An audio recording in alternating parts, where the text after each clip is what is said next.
Breaking news, పశ్చిమాసియాలో యుద్ధం ఇంకా తీవ్రతరం అవుతుంది.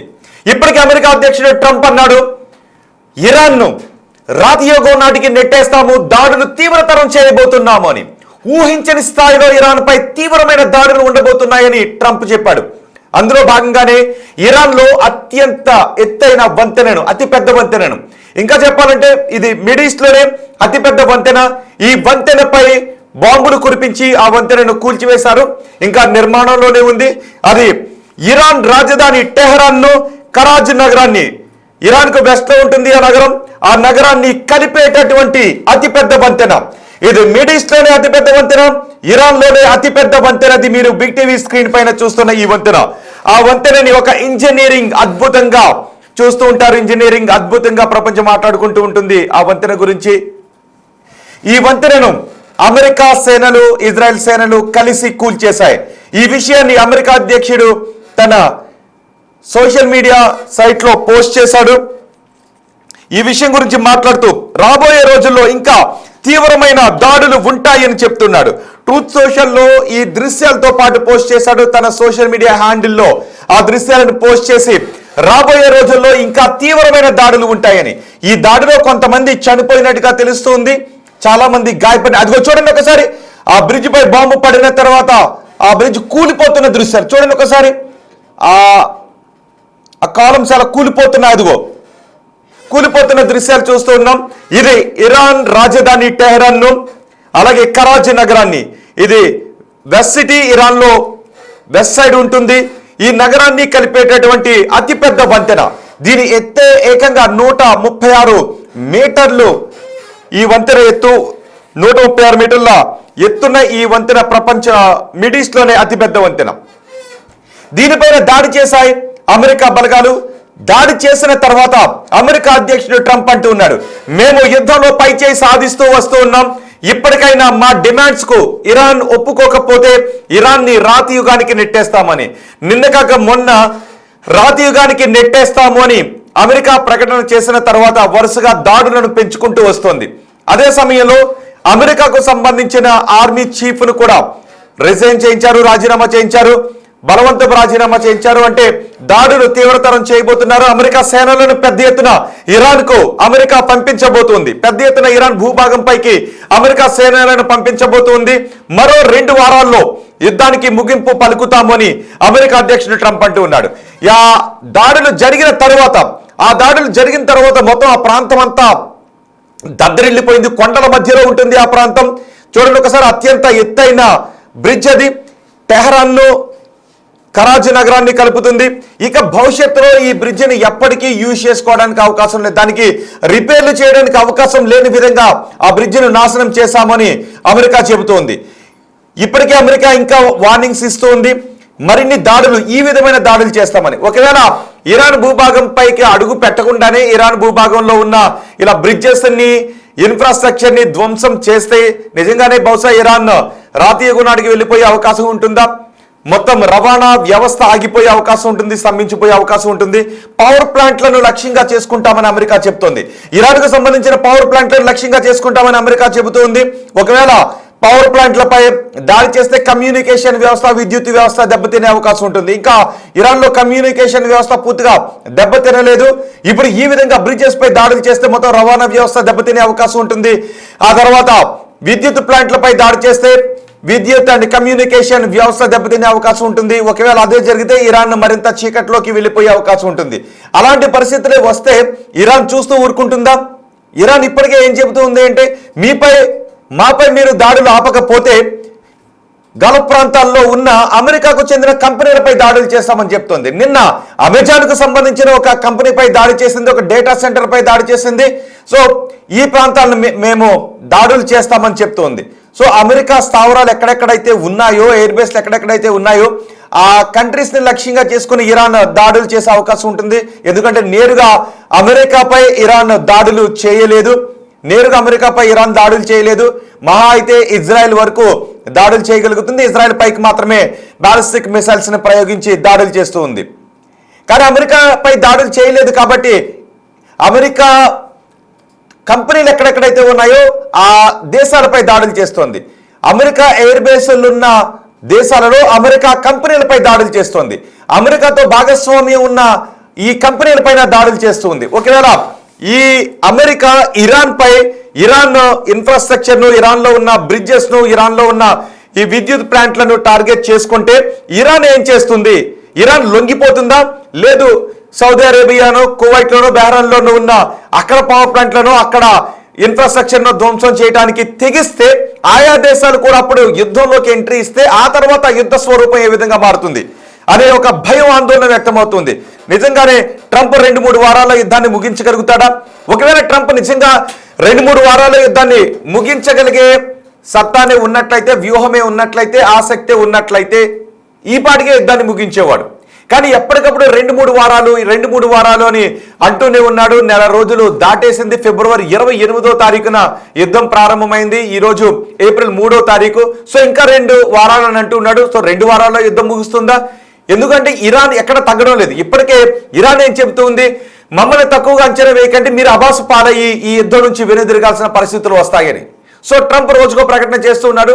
హర్ముజ్ జలసంధిని తెరిపించాలి, శుద్ధి చేసిన యురేనియాన్ని స్వాధీనం చేసుకోవాలి. అందులో భాగంగా మా డిమాండ్స్కు ఇరాన్ ఒప్పుకోకపోతే మరిన్ని దాడులు చేస్తాం, రాతీయుగు నాటికి తీసుకువెళ్ళిపోతామని ట్రంప్ అన్నాడు. ఇప్పుడు ఇరాన్ని ట్రంప్ రాతీయుగు నాటికి తీసుకువెళ్ళబోతూ ఉన్నాడా? అదే పరిస్థితుల్లో ఎక్కువ మంది సైనికులను పంపించడం ద్వారా ఇరాన్ మిగిలిన దేశాలపై, అమెరికా ఎయిర్ బేస్లు ఉన్న దేశాలపై, ఎందుకంటే సైన్యాన్ని పంపించిన నేరుగా అమెరికా నుంచి రావడం ఇరాన్ భూభాగం పైకి మాత్రమే రాలేవు. అక్కడ ఉన్నటువంటి ఇరాన్ చుట్టుపక్కల ఉన్నటువంటి మధ్య ప్రాచ్యంలో ఉన్నటువంటి ఆ దేశాల్లో ఉన్న ఎయిర్ బేస్ల దగ్గరే హాల్ తీసుకోవాలి. కాబట్టి ఆ దేశాలపైకి ఇరాన్ మరిన్ని దాడులు చేసి అక్కడున్న ఇన్ఫ్రాస్ట్రక్చర్ని ధ్వంసం చేస్తే అప్పుడు ఈ ప్రతీకార దాడుల స్వరూపం ఏ విధంగా మారుతుంది? 4వ దేశం ఈ యుద్ధంలోకి ఎంట్రీ ఇచ్చే పరిస్థితులు వస్తాయా? ఇరాన్ లొంగిపోయే పరిస్థితులు వస్తాయా? ఒకవేళ 4వ దేశం ఈ యుద్ధంలోకి రావాల్సిన పరిస్థితులు వస్తే ఆ తర్వాత యుద్ధం 3వ ప్రపంచ యుద్ధానికి దారితీస్తుందా? ఏం జరగబోతుంది అనేది ఇప్పటికే బ్రిటన్ నేతృత్వంలో హర్ముజ్ జలసంధిని తెరిపించడానికి కొన్ని ప్రయత్నాలు చేస్తూనే దేశాలన్నీ సమావేశమవుతున్నాయి. భారత్ కూడా ఆహ్వానాన్ని పంపించాయి హర్ముజ్ జలసంధిని పంపించడానికి. ఇరాన్ హర్ముజ్ జలసంధిని మూసేసింది. ఒకవేళ అక్కడ నుంచి షిప్స్ వెళ్ళాలి అంటే 19 కోట్ల రూపాయలు చెల్లించాలి అని ఇరాన్ డిమాండ్ చేస్తోంది. ఈ నేపథ్యంలో ప్రపంచ ఆయిల్ వ్యవస్థ అతలాకుతలం అయిపోతుంది. కాబట్టి మిగిలిన దేశాలు కూడా హర్ముజ్ జలసంధిపై ఆధారపడిన దేశాలు కల్పించుకోవాలని ట్రంప్ అడుగుతూ ఉన్నాడు, లాగుతూ ఉన్నాడు. ఈ నేపథ్యంలో బ్రిటన్ నేతృత్వంలో దేశాలు చొరవ తీసుకోబోతున్నాయి. ఆ తీసుకోబోయే చొరవ ఏ విధంగా ఉంటుంది? దానికి ఇరాన్ అంగీకరించకపోతే అందులో ఏదైనా ఇరాన్ పై యుద్ధానికో లేదు ఫోర్స్కో ప్రయత్నం చేస్తే ఆ తర్వాత యుద్ధ స్వరూపం ఏ విధంగా మారుతుంది అనే ఆందోళన వ్యక్తమవుతుంది. ఇప్పటికీ నాటో దళాలు కూడా ఎంట్రీ కాలేదు, నాటో దేశాలు కూడా ఎంట్రీ కాలేదు. ఇది కేవలం అమెరికా చేస్తున్నటువంటి యుద్ధంగానే వాళ్ళు చూస్తున్నారు తప్ప మిత్ర దేశాలపై చేస్తున్నటువంటి యుద్ధంగా నాటో దళాలు చూడటం లేదు. కాబట్టి నాటో దేశాలు రావడం లేదు. ఒకవేళ హర్ముజ్ జలసంధిని తెరిపించడానికి ప్రయత్నిస్తున్నటువంటి ఈ దేశాలు ఫోర్స్ను ఉపయోగిస్తే అప్పుడు ఆ యుద్ధ స్వరూపం మారిపోయే అవకాశం ఉంటుందా? లేదు రాతయుగానికి నెట్టేస్తాను అని ట్రంప్ శపథం చేశాడు. కాబట్టి ఎక్కువ మంది సైనికులను ఇరాన్ భూభాగం పైకి పంపించి ఈ విధంగా ఇన్ఫ్రాన్ ధ్వంసం చేస్తే ఆ తర్వాత ఇరాన్ ఈ అమెరికా ఎయిర్ బేస్లో ఉన్న దేశాలపై, అమెరికా ఎయిర్ బేస్లో ఉన్న దేశాలలో ఉన్న టెక్ కంపెనీలపై దాడులను మరింత పెంచితే ఆ దేశాల రియాక్షన్ ఏ విధంగా ఉంటుంది? ఆ తర్వాత యుద్ధ స్వరూపం ఏ విధంగా మారిపోతుంది?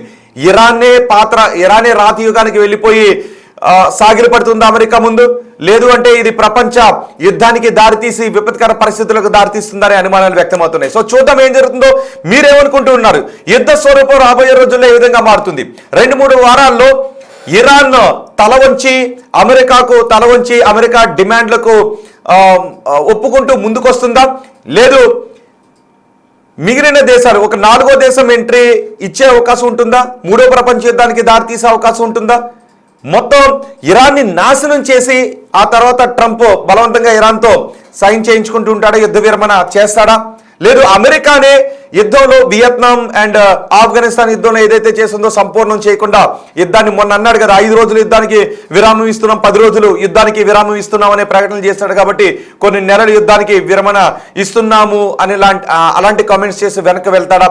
ఏం జరగబోతుంది? ఎందుకంటే అమెరికా ఇరాన్కి చాలా సుదూరంగా ఉంది కాబట్టి అమెరికాపై నేరుగా దాడి చేయడానికి అవకాశం లేని ఇరాన్ ఖచ్చితంగా మరిన్ని దాడులు అమెరికా ఎయిర్ బేస్లు ఉన్న కంట్రీలపైనే చేస్తుంది. ఒకవేళ అమెరికా ఈ దాడులను తీవ్రతరం చేస్తే ఆ తర్వాత యుద్ధ స్వరూపం ఏ విధంగా మారిపోతుందనే భయాందోళన వ్యక్తమవుతుంది. ఇప్పుడు మీరు చూస్తున్న ఆ దాడి చూడండి ఒకసారి. ఆ బ్రిడ్జ్ పై దాడి చేసిన తర్వాత ఇరాన్ మరింత రెచ్చిపోతూ ఉంది, మరింత రెచ్చిపోయే అవకాశం ఉంది అనే చర్చలు జరుగుతున్నాయి. ఖచ్చితంగా దీనికి ప్రతీకారం తీర్చుకుంటామని దేశంలో ఇన్ఫ్రాస్ట్రక్చర్ను ఏ దేశం పైనైనా ఇన్ఫ్రాస్ట్రక్చర్ను ధ్వంసం చేస్తే ఆ దేశం నిజంగానే రాతియుగం నాటికి వెళ్ళిపోయే అవకాశం ఉంటుంది. ఒక చోట నుంచి ఒక చోటికి ఏ విధమైనటువంటి రవాణా కూడా ఉండదు.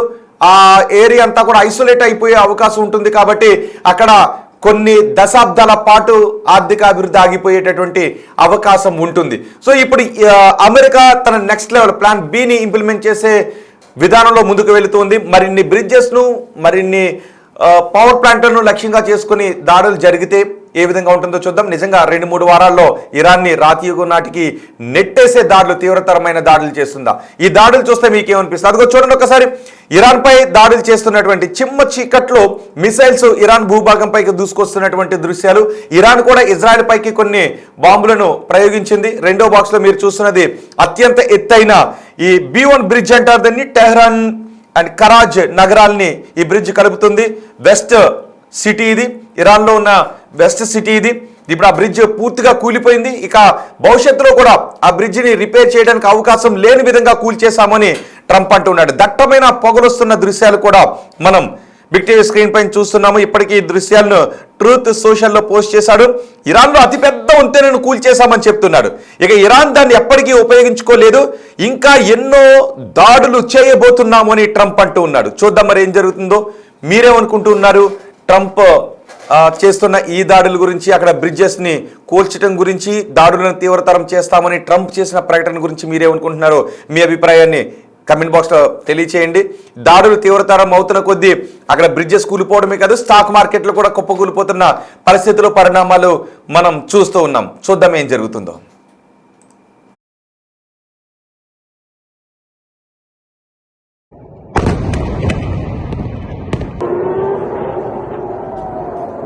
Show!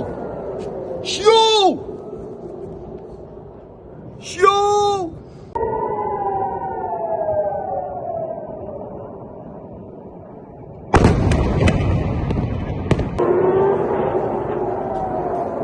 Show!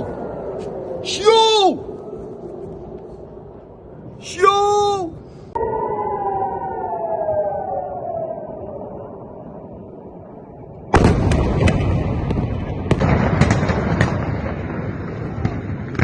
Guacho, corre, vas a hacer. Corre, gacho, dale. No sé. No.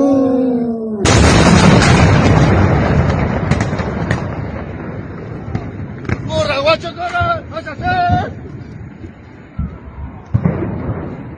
It will be traveling further than any manned rocket has ever flown and will very substantially pass the moon, go around it, and come back home from a distance that has never been done before. It's amazing. They are on the way, and God bless them. These are brave people. We want to God bless those 4 unbelievable astronauts. As we speak this evening, it's been just 1 month since the United States military began Operation Epic Fury, targeting the world's #1 state sponsor of terror, Iran. In these past 4 weeks, our armed forces have delivered swift, decisive, overwhelming victories on the battlefield. Victories like few people have ever seen before. Tonight, Iran's Navy is gone. Their Air Force is in ruins. Their leaders, most of them terrorist regime they led, are now dead. Their command and control of the Islamic Revolutionary Guard Corps is being decimated as we speak. Their ability to launch missiles and drones is dramatically curtailed, and their weapons, factories, and rocket launchers are being blown to pieces. Very few of them left. Never in the history of warfare has an enemy suffered such clear and devastating large-scale losses in a matter of weeks. Our enemies are losing in America, as it has been for 5 years under my presidency, is winning, and now winning bigger than ever before. Before discussing this current situation, I also want to thank our troops for the masterful job they did in taking the country of Venezuela in a matter of minutes. That hit was quick, lethal, violent, and respected by everyone all over the world. After rebuilding our military during my first term, we have by far the strongest military anywhere in the world, and now we're working along with Venezuela and are in a true sense joint venture partners. We're getting along incredibly well in the production and sale of massive amounts of oil and gas, the second largest reserves on earth after the United States of America. We're now totally independent of the Middle East, and yet we are there to help. We don't have to be there. We don't need their oil. We don't need anything they have, but we're there to help our allies. Tonight, I want to provide an update on the tremendous progress our warriors have made in Iran and discuss why Operation Epic Fury is necessary for the safety of America and the security of the free world. From the very first day I announced my campaign for president in 2015, I have vowed that I would never allow Iran to have a nuclear weapon.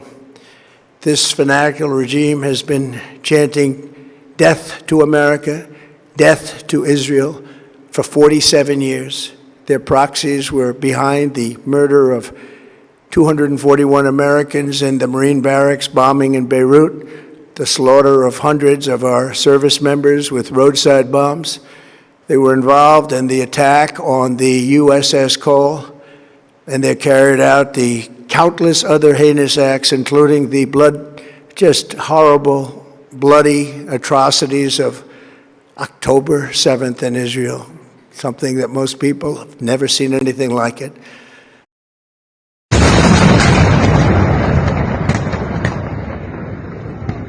¡Corre, guacho, corre! ¡Vas a hacer! ¡Corre, gato, dale! No sé.